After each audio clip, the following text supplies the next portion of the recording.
Hello, in this video I will be discussing abstraction, which is an important concept in object-oriented programming, or also known as OOP.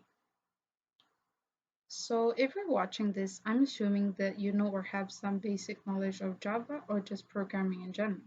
So the objective of this video is to understand abstraction as a concept of OOP and the basics of how this is being applied. So before defining what an abstract class is, I'll first be defining what OOP is. So an object-oriented programming is a programming paradigm based on the concept of objects, as the name implies. So an object can contain the following: data and code. So data is usually represented in the form of attributes or properties, and code is usually represented in the form of methods. So what is abstraction? Abstraction is a process that hides implementation details and shows only functionality to the users. So like once again, it is a basic concept of OOP. And, and what this does is basically it reduces complexity of objects, which makes your code readable and simpler to understand. And it also just is the concept of describing something like an object, for example, in a much simpler way. So how is abstraction achieved in Java? There are two ways, and they are implementing an abstract class and implementing an interface. You implement an abstract class when you only know the partial implementation, and you do so for interface when you only know the specification, not the implementation itself. This will be further explained in the video. So abstract class. Before I define abstract class, I will recap what a class is. So a class may contain instance variables, methods, and constructors. Abstract classes are defined as a class that contains at least one abstract method, and they are defined by the keyword abstract. So an abstract class can actually have an abstract methods or just a regular method. But one important thing to know about abstract classes is that they cannot be instantiated, or objects cannot be created. So next we have interface, which is basically an outline of a class. That would be the most common type of explanation anyone can give, because it may look like a class but it's not a class. So an interface can have methods and variables just like a regular class would, but the methods are declared abstract by default. Since methods and interfaces do not have a body, they'd have to be implemented by the class before you can access them. So as an example, we have the my interface class, and it is being defined and it's being implemented by the keyword interface. So we have two methods here: public void method 1 and public void method 2.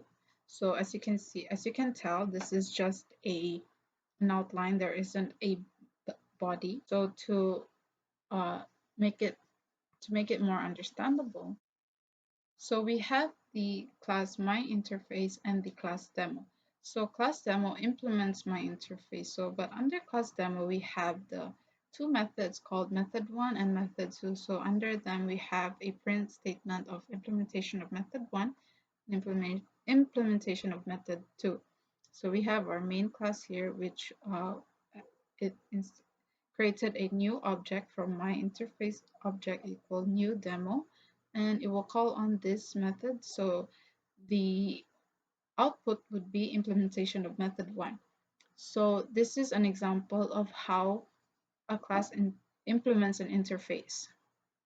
It has to provide the body of all methods that are declared in the interface, or in simpler words, yeah.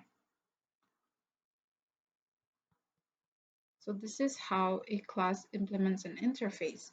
It has to provide the body of all the methods that are declared in the interface. So next, going on to abstract methods. So abstract methods are basically methods that are declared, not defined. And it does not have a body, so it has to be provided by the subclass which will be inherited from. So with that said, I will now give and show an example of how this all works. Now I'll be giving an example of how abstract classes and methods work. So I've opened up my IDE and I'll be using Eclipse, but you can use whatever works. And you wanna go ahead and create a new Java project. I've already done so and I've named it tutorial. And now I'm just going to create a new class. So go to new and then class, and I'm just going to name it shape. So since we want to create a new an abstract class, we're going to have to use the abstract keyword. So in the class shape, I'll be adding a few variables. So I'm going to be adding color and area.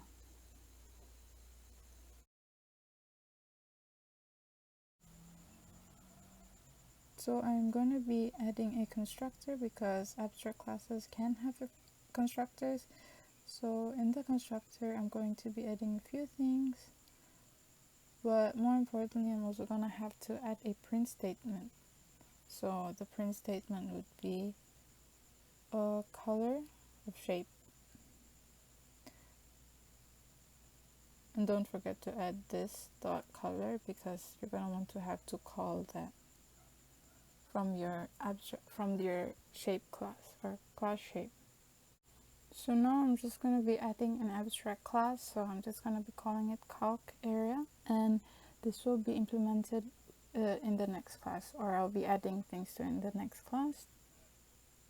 And now we have another method. It's just a regular method, so void this area, and then we'll call on from the area in the class shape. So I'm also gonna have to print out a statement. So in here it will be called area, just area, yeah.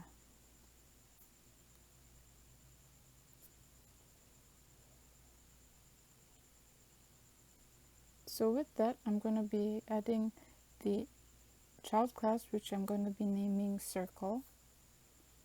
And in here, I will be extending circle.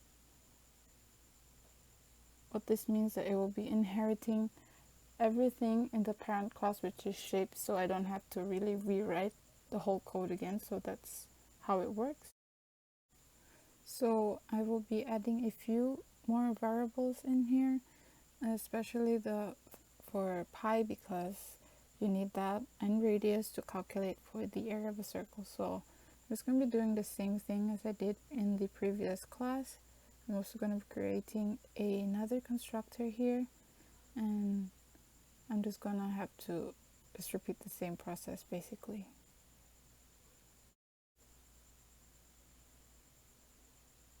So after that, I will be creating another method called calc area.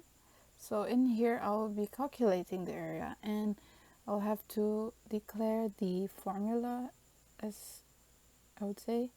And so the formula of a circle will be area is equal to pi times radius times radius.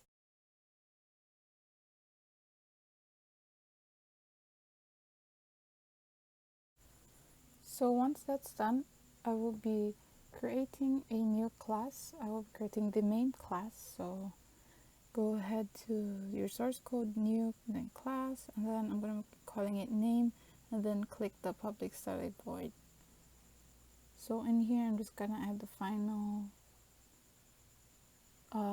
methods and whatnot so that this whole thing can work. Yes.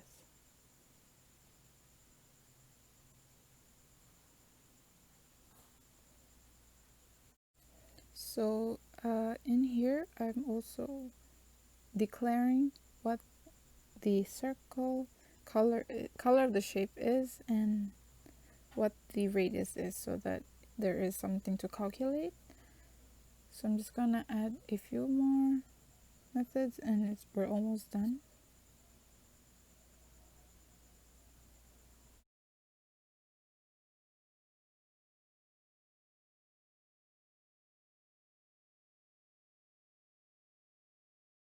So I'm just gonna double check everything really quick, and then we're going to test it out in a moment. So yeah, now as you can see in the output, the color of shape is blue and the area is 78.5.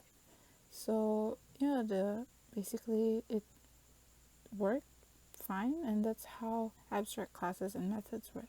I hope you guys learned something new. Thank you so much for watching.